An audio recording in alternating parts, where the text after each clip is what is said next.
Hayigsoon maayong adlaw o maayong gabi. Another day and great opportunity nga mag-share ko sa imo karon og pulong sa Ginoo.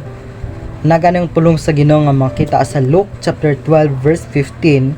Ana siya og mipadayon siya pagsulti kanilang tanan, pagbantay kamo og likayi ninyo ang bisan unsang kahakog kay ang tinuod niya kinabuhi sa tawo wala diha sa mga butang nga iyang gihuptan bisan unsa pa siya kadato.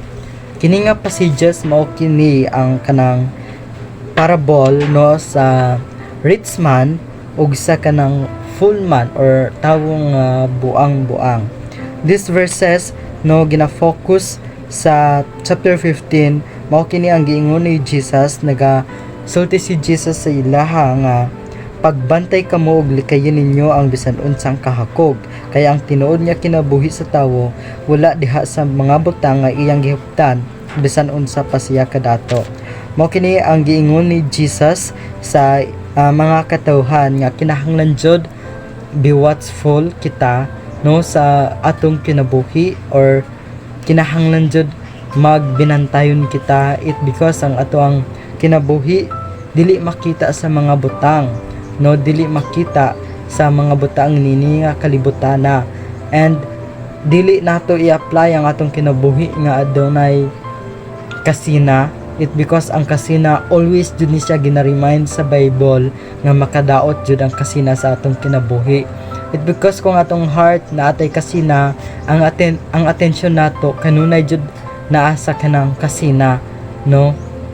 These verses ginaingon jud niya kung unsa jud ang kaimportansya nung adunay pagsunod or pagtahod sa Ginoo. It because through Him ginahatagan ta niya og kanang kontento sa atong kinabuhi. Through Him ginahatagan ta niya og kanang satisfaction sa atong kinabuhi nga dili ta angay nga masina. It because very alarming jud no sa tawo ang adunay kanang kahakog sa iyang kinabuhi. It because makadaot ni, and ang atong situations if naatay kanang kasina dili ta free no.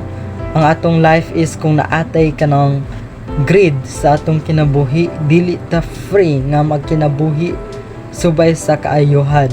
That's why brothers and sisters, gina-remind ta sa pulong sa Ginoo and ni Jesus no, ang atong kinabuhi dapat pun-an jud nato ni siya sa kanang kaayuhan no, katarong. It because naa tay kanang seguridad pinaagi sa pagtahod sa Ginoo, and also naatay kanang kalipay no, pinaagi sa pagtahod sa Ginoo, and dili ni masukat no ang atong kasina niini if ang atong life naatay kanang kalipay kalinaw.